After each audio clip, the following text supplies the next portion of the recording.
Pastor Rick here at E-Free Church, otherwise known as EFC, and just thanks for letting me come in to maybe it's your home, if you're watching, maybe it's your living room, your kitchen table. Some of you might be watching on our YouTube platform, and so maybe you're watching it later on in the week or with your small group, or maybe when you're exercising. I do a lot of that, where I'll listen to a podcast, or even this week I watch myself. The only reason I do that sometimes is just to kind of critique myself. That's really hard, by the way. So trying to make a few changes here on myself. Needs to be a lifelong process. Or maybe some of you are watching through Facebook. And regardless of what the platform is, just thanks. And I always count it an honor and a privilege to just even have some of your time. And this series, I tell you, I hope it's been good for you. This series that we're calling Real Relationships, and how to build real relationships in a real difficult, kind of toxic culture. Today's topic is going to be fighting well, this whole idea of conflict, which I think a lot of us know about. Part of this whole series has been about our when it comes to building real relationships, it's getting really, really hard. Because everybody's pointing the finger at each other. Everybody thinks it's everybody else's fault. There's no more personal responsibility. It's this group, it's that group, it's this racial, it's that thing, it's that church, this pastor. You name it. School, businesses, companies, employers, employees. It's everybody else's fault. And yet, the Bible teaches something very important. This whole idea of this concept of where we're to clean the inside of the cup first. We're to take a look at the plank in our own eye before the speck in our brother or sister's eye. And so these first three messages in this series has been really kind of taking a look at, I love that image there of the iceberg, of just kind of what's underneath us, to learn more about ourselves, what we're bringing to relationships. Because ultimately, isn't it true? The one common denominator in every single relationship that you have, that I have, whether you're a Christian, not a Christian, doesn't matter, is we bring ourselves into that relationship. At home, marriages. It could be also with parenting. It could be at school. It could be college. It could be friendships. All of this is all about relationships, and we bring ourselves into the relationships. So we got to know what makes us tick.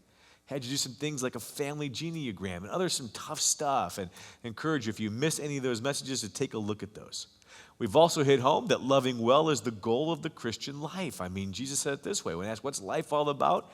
He said, love the Lord your God with your whole heart, soul, and mind, and love your neighbor as yourself. All the law and prophets hang on these two commandments. The really, Christianity can be summarized is loving well. That's the goal of the Christian life. And what's interesting is in the time of Jesus, a lot of the religious people, a lot of the religious elite, they separated the practice of loving God and the practice of God from the practice of people and loving people. But Jesus refused to separate the practice of the presence of God from the practice of the presence of people. He married those two. Love others, love God. Love God and love others, and even as you love yourself. So last week, we hit this whole topic about some practicality, how to do that. I introduced some theology from a guy by the name of Martin Buber, and this whole idea or practicality of I-thou relationships versus I-it relationships. And again, the premise is real simple. It's that every human being, the theology behind it is every human being that you come eyeball to eyeball with, every human being that I come eyeball to eyeball with, digitally and real, in person, has been made in the image of God. And as a result of that, deserve respect and value and to be treated the way God treats us. But most of the time, we tend to treat people as an it, as a product, as a means to an end, as a transaction. And we tend to use people and love things. And we're called to love people and use things. But the good news, and where I'm inspired, the good news is that true relationships can exist between two people, two groups of people, willing to connect across their differences. They build bridges. God fills the in-between space in the I-thou relationship, where people take seriously that the other person or the other group of people are made in the image of God, And I love the way that we've kind of put together this view of what this looks like. Is there's my world and there's your world, and in between is this sacred space. If you're willing to build bridges, if you're willing to listen well, treat them the way God treats us with love and respect and value, then work can be done, bridges can be built. That's how we're going to, whether it's a marriage, whether it's in parenting, you got to enter into your spouse's world. You got to enter into your kids' world, whether they're little kids or whether they're adult kids. Those of you who are single, maybe in college, that's how you build real friendships that will be sustainable over the long haul. Or if you're dating right now, you enter into their world. Racial reconciliation. In fact, while I'm doing this right now, we've got a couple of groups that are going on.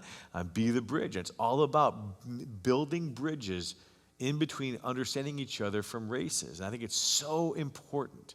And I see this growing more and more and more. Relationships can exist between two people, two groups of people, willing to connect across their differences.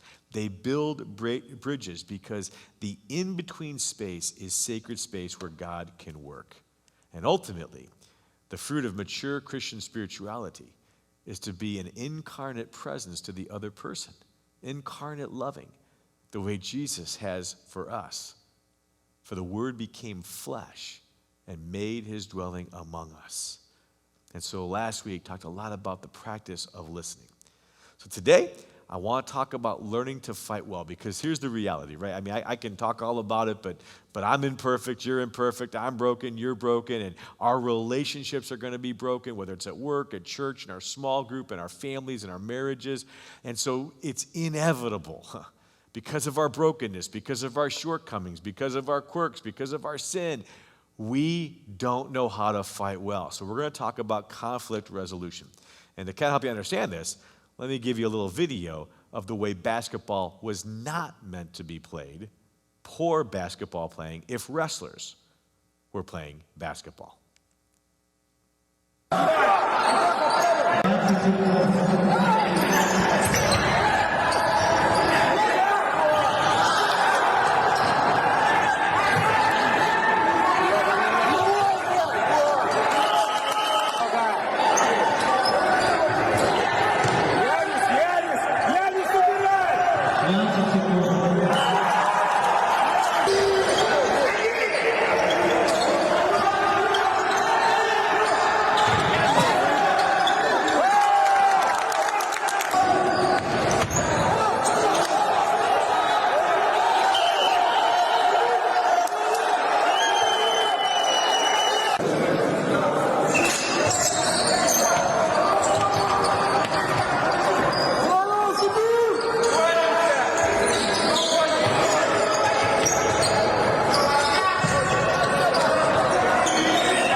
I just think that's hysterical. And I think about that, and I think about the reality is that's not how basketball is supposed to be played. These guys are trained as wrestlers, and so they're trying to play a game that they were never trained for. It's not what basketball is supposed to look like. What basketball is supposed to look like is what the Illini did to Michigan this week, okay, right? That's what pure basketball is supposed to look like. But comparatively speaking, this is what most of our conflict looks like. Because let me ask you the question, how was conflict handled in your home? Yeah, how was conflict handled in your home? And I was asking the guys here tonight, and one said it really wasn't. We just never saw it. And we know what happened. I know in my house, my home that I grew up in, it was basically also, everything was just kind of pushed under the rug to placate others until at some point it just came busting out. You know what I'm saying? And usually it was my dad. There would be a blow with my dad, so to speak. And I always use the illustration of that pool ball. You know what I'm talking about? When you, in the summertime, when you blow up that plastic pool ball and it weighs all of about 5 ounces and you put air in it. And here's a little trick. If you ever try to put that ball, or I think we've all done it before, we take that pool ball and we hold it under the water, whether it's at the beach, in the ocean, or in a pool. At first, it's really easy. But give it 30 seconds, give it a minute, give it 2 minutes. What happens? That ball will eventually, it's too hard to hold underneath, and boom, it pops up. And that's the way a lot of our conflict is handled in the way it was in our home. We weren't trained. I wasn't trained how to do conflict. They didn't teach this stuff in seminary, and yet it could have been some of the most valuable information in leading a church. I wasn't taught this and how to deal with conflict in my own personal marriage. And so when there was conflict, I didn't know what to do. Most of us don't. Think about it. That's why going back to your family of origin is so important. Because again, we learn so much of our values, we learn so much about ourselves, in this case, how we deal with conflict through our family of origin. That's why that stuff, knowing the iceberg, is so, so important. Well, the good news is, practicing the I-thou relationship leads to another aspect of emotional and spiritual maturity, okay? This is huge. It resolves conflict maturely if we take into account this made in the image of God. God can work in the space in between our worlds if we deal with people by validating, by listening, by respecting, by loving them the way God loves us, loving others the way God loves us, when we see them as a person made in the image of God. Being made in the likeness of God, along with Christ's own personal example, puts us on a path that desires truth, even when conflict may result. Yet, most Christians are poor, and most people, but even Christians especially, I'm going to say it. After being a Christian for 35 years and being in ministry involved for about 27 years, pastoring for 24 years, Christians are poor at resolving conflict. Why, Rick? Two things mainly: wrong beliefs and a lack of training. Wrong beliefs and lack of training. What do you mean wrong beliefs? Think of verses like this. Matthew 5:9, okay? Blessed are the peacemakers, for they will be called children of God. And I think this verse is one of the most misunderstood verses in the Bible. Most people think when they read this verse that Jesus is teaching us to be pacifists or pacifiers and appeasers who assures that nobody gets upset, that the boat's not rocked, so to speak. Or it's this whole idea of peace at all costs, ignoring difficult issues and problems, ignoring them, just to have peace. That's not what Jesus means here. So let me give you a couple examples. When a spouse comes home from work late all the time, and the other spouse is kind of getting upset about it, but they've been kind of taught maybe from their family of origin, they're a Christian, that they're going to be Christ-like, and they're just not going to rock the boat. That's being a false peacemaker. That's not what it's teaching here. Or when Pam disagrees with her co-workers at lunch, when a group of them at the lunch table begins to slander the boss. Ever been a part of that, right? But she's afraid to speak up because she wants to kind of keep the peace, so to speak. Blessed are the peacemakers. But that's not real peace. That's false peacekeeping. Or I think of maybe when Ed loves his parents so much, but they're critical about his and his wife's parenting. The way they do that with their kids, the way they parent their kids, their parents are critical. And so each holiday is just filled with all kinds of tension. Well, Ed says nothing because he doesn't want to hurt his parents' feelings. That's false peacekeeping. You see, wrong belief. And see, the problem with all of these scenarios is the way that true peace will never happen when we pretend what is wrong is actually right and just ignore it. True peacemakers love God, others, and even themselves enough to disrupt a false peace. And ultimately, Jesus is the model of this. And it's tough. This is tough stuff, okay? Because conflict and trouble were central to the mission of Jesus. Just think about this for a moment. He disrupted the false peace all around him. That's why they came to him by the droves, and they walked away from him by the droves. We don't normally talk about that with Jesus' ministry, but I think more people walked away. He upset a lot of people.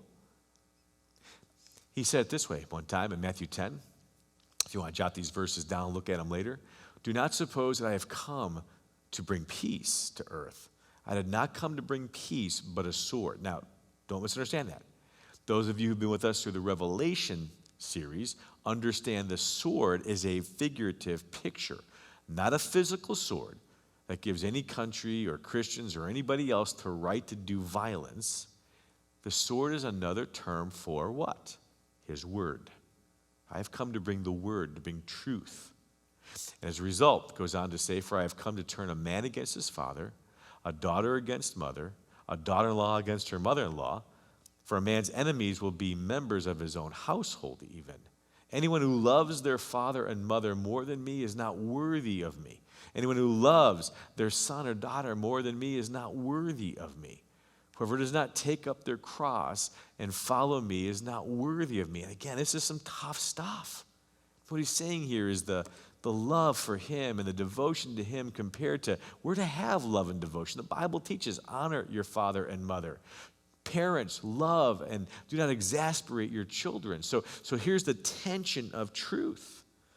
Those of you who think, do I take the Bible literally? Well, there's parts of it that this is where you take some of these different passages and how do you create this tension? A little bit of a gray. Well, what he's saying here is those who don't take their love and devotion to God, even to the point of, more so than even family, we're to be love and devoted to our family, is missing the point.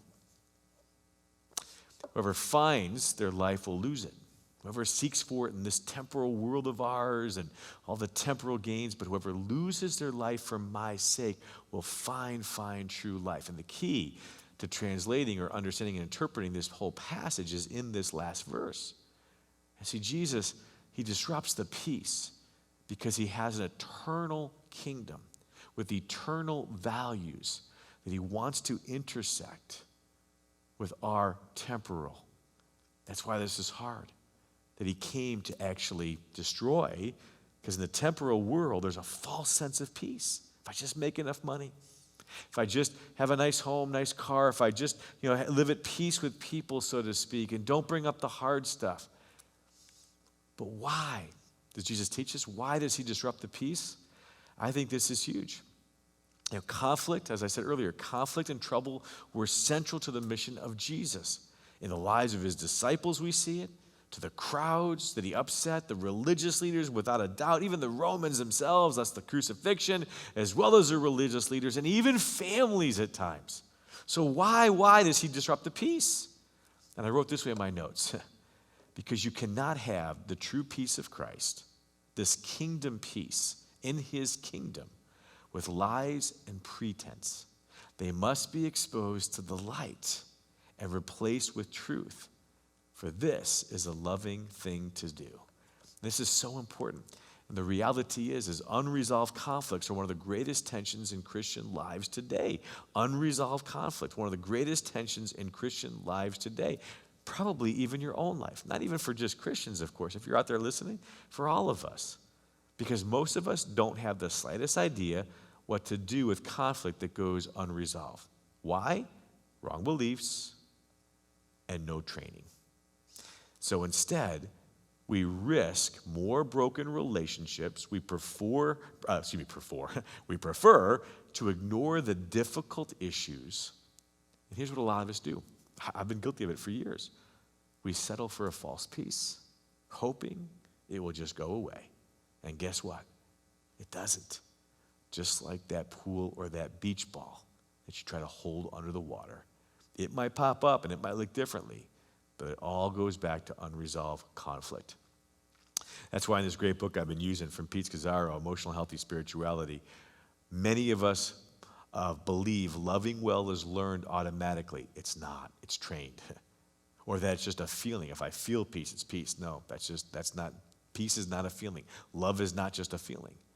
As a result, we underestimate the depth of our bad habits and what is needed to sustain long-term Christ-like change in our relationships. And I would add, especially when it comes to conflict resolution.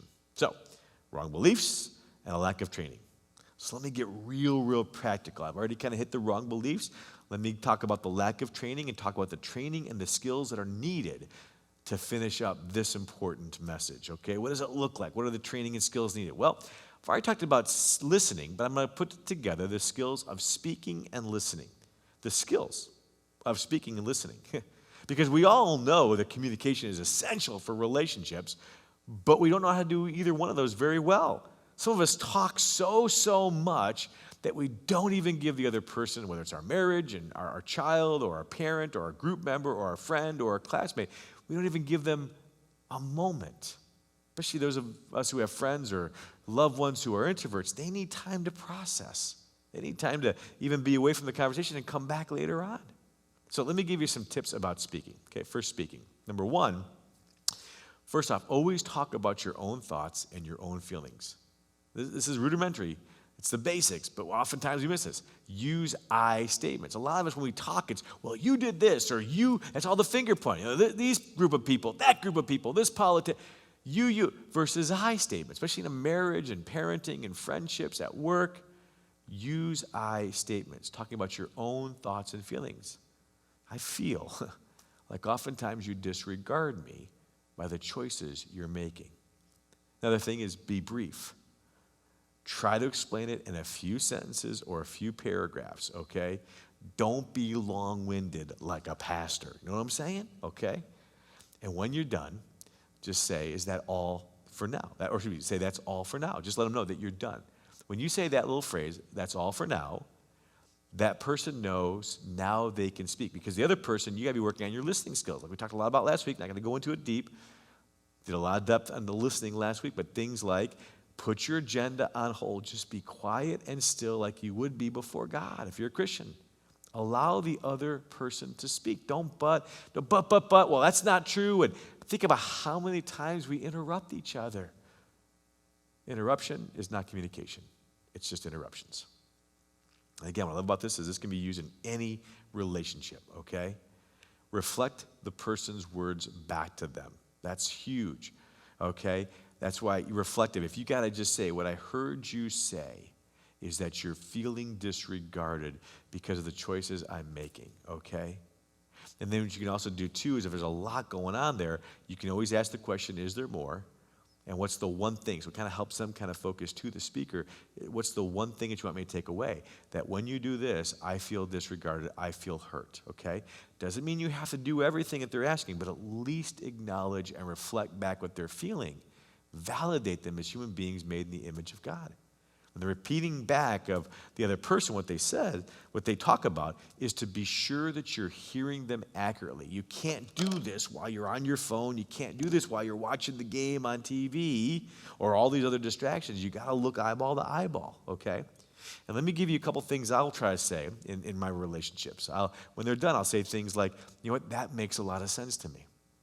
Or I'll say things like, I can understand how you're feeling. Boy, I thank you for clarifying. I didn't realize that. Most of us don't. I can see that. And I tell you, I just had someone practice this just recently. They came to me, were talking to me about some of these different issues they were having in a group and what kind of hurt this person. And I'm telling you, I gave her some of these same skill sets, so to speak. I've been trying to practice these myself. None of us get perfect at it, but again, the more practice, the better you get. I tell you, it had an impact that was really was taken well, and they grew as a result. Second thing, let me talk about is what I'm going to call a Bill of Rights. This is just real quick. I want to just give you a Bill of Rights. We'll try to make this all available also on our notes section, on our eFree Church app. So if you don't have the app, download the app. But I tell you, I wish I would have had this years ago, or even in my own home growing up, I didn't have this. And so those of you who have kids, and even if they're younger, school age, I think this is really good. And it gives value and dignity to everybody in your home if you've got a family. I think it's good if you're dating somebody. I think you can go over this stuff if you're dating or in friendships again. Things like space and privacy, okay? Allow the other to have some space and some quiet. Maybe things like knocking on doors when entering if you're in the same house. But even space and quiet. Give them some space and privacy. I was talking to somebody recently, and I can tell something was bothering me, and they just said, you know what, I just need some space right now. Yeah, that's absolutely. Sure, I want to know what's going on. Sure, I want to know how I can pray for them. But you know what? I got to respect that. If your spouse, my spouse, Donna, is an introvert, oftentimes we'll need some space and some privacy. I was so guilty so many times of what's wrong and trying to push. And I see one of my sons doing the same thing too in his relationship. Back off. Allow them to have space and privacy. Bill of Rights in order to help you not enter into so much conflict. Allow the other person to be different. Preferences for food, music, how they spend our time, their journey in Christ, and faith perspectives.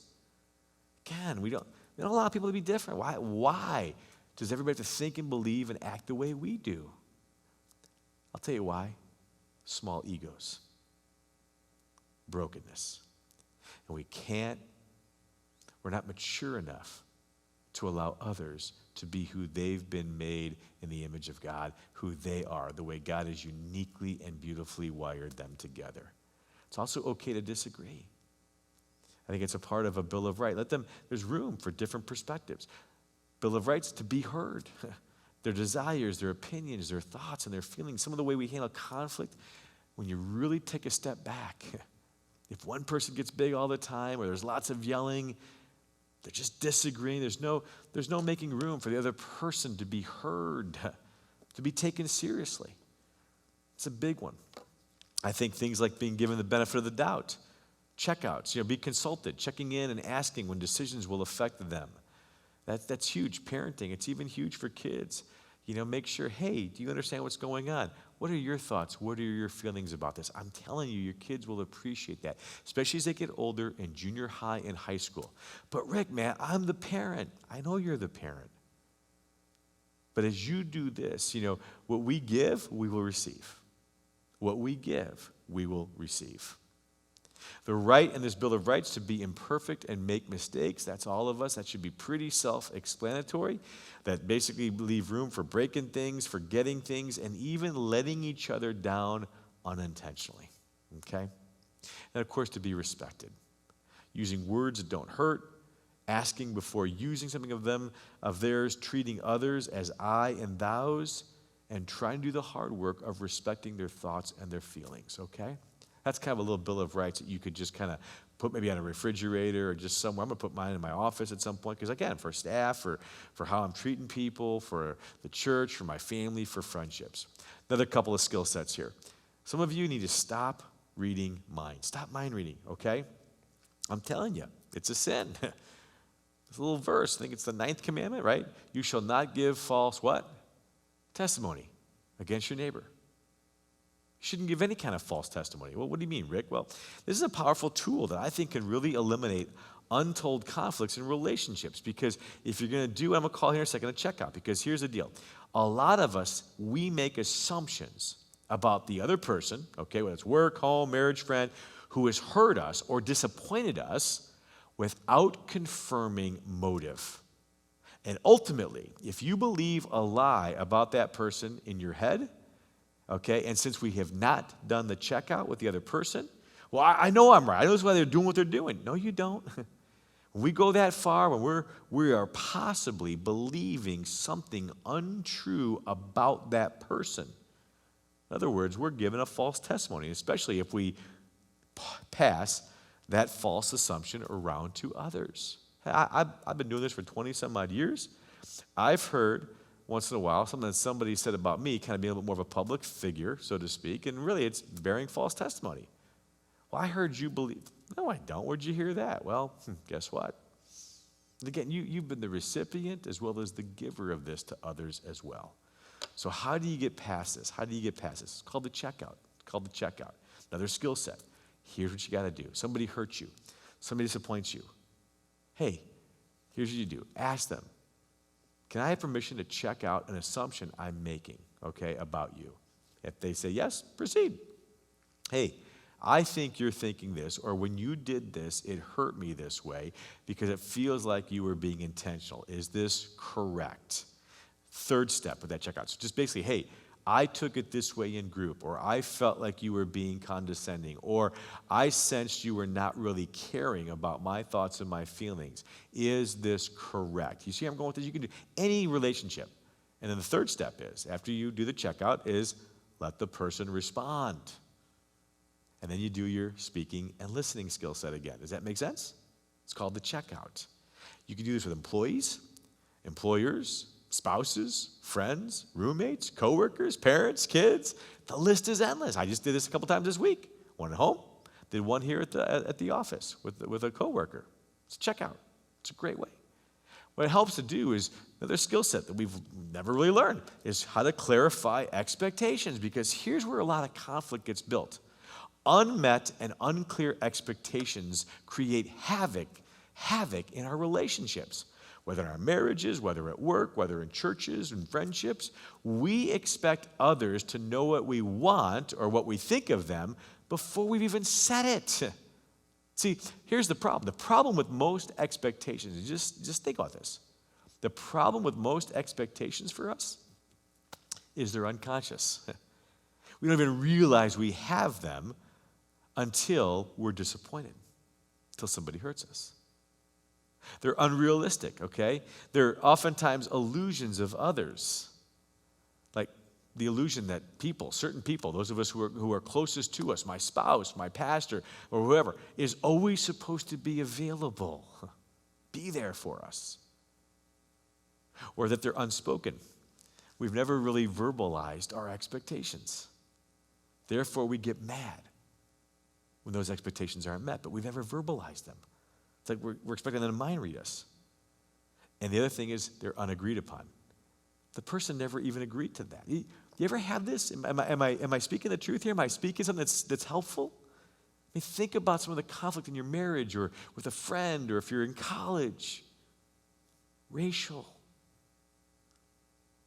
Parent to child, child to parents. And expectations are only valid when they are mutually agreed upon. I'm telling you, these tools, clarifying expectations, the checkout, stop mind reading, Bill of Rights, speaking and listening, went through them pretty quickly. But if you could just take these, and if we could all just start living those out in our relationships, imagine the power to transform the world.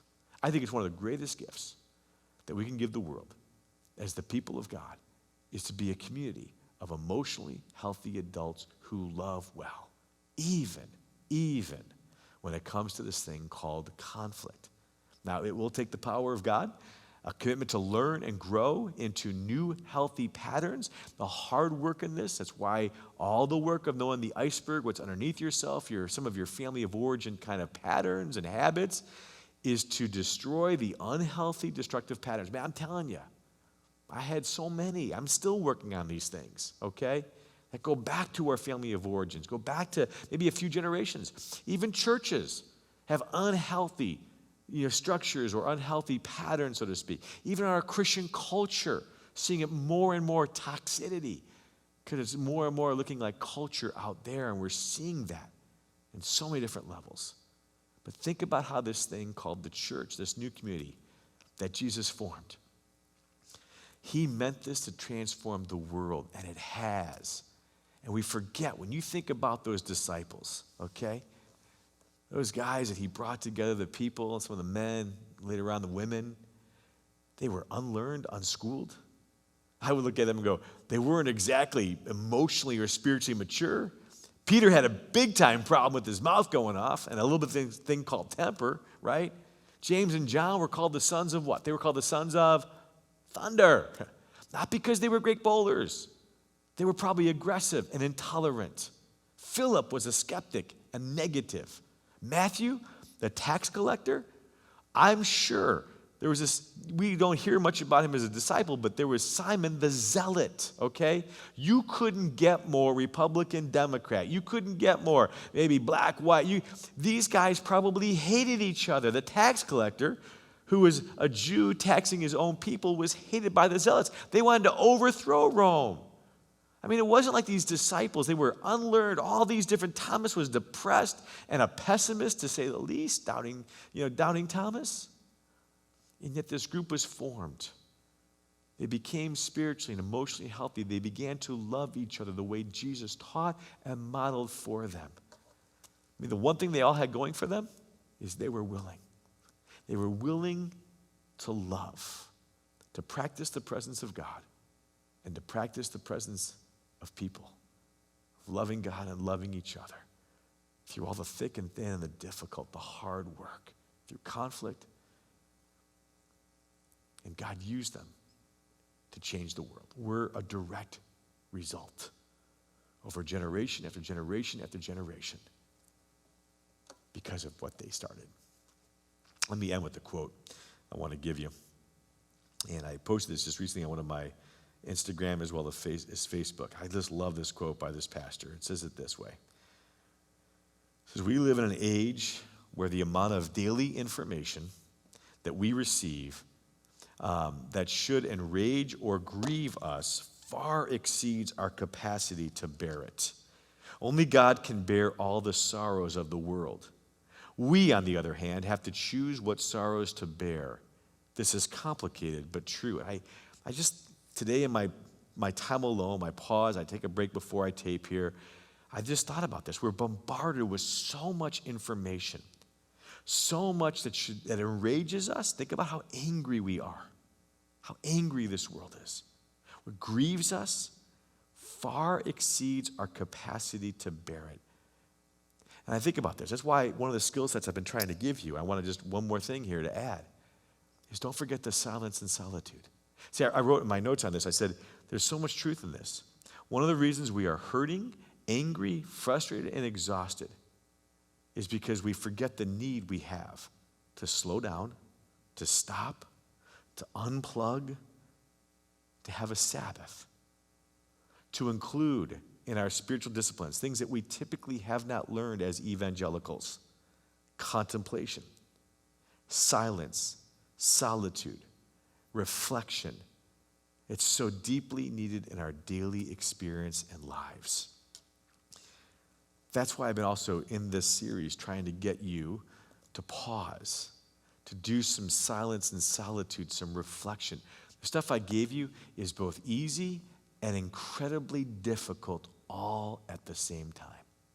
And the only way you're going to get better, one way I'm going to get better, is to practice and then reflect. Practice and then reflect. The deep, hard work of silence and solitude and contemplation, pausing to slow down in order to hear God. May you be blessed. May I be blessed if we practice this. Heavenly Father, help us to learn to fight well, so our marriages, our friendships, our churches, our classmates, our parenting may be impacted. As a result, that we're loving each other well, and even to the point of really doing conflict well, with taking seriously the I-thou relationships that we should have with every person, but especially those closest to us. That's how this world will be changed. Thy kingdom come, thy will be done as we live out your kingdom values now. Whether it's race, whether it's politics, friendship, marriage, churches, help us to lead the way, to have the courage and the fortitude and the long-term vision to trust you with what you've taught us and what you've modeled for us, Jesus. We pray all this in Jesus' name. Amen. Thanks for listening. Be blessed. Oh, today also on our online platform, there'll be no Zoom chat afterwards. If you need anything, use the Connect card, whether on Facebook, YouTube. Just go to our church app, our E-Free Church app. You can do the Connect card. I do want to ask more and more of you. Please let us know. I ran into a member of the church who's been a member for years and years and years, came into the church to pick a couple things up, and he even said, hey, we have not done the Connect card. I'm telling him, I said, you know what? It would be really helpful if you could start doing that for us so that we know you're okay. Give us a prayer request. Just even let us know that you're doing okay. In this COVID time, it's really, really important. So anyhow, God bless. Hope this is helpful. Be blessed. We'll talk to you soon.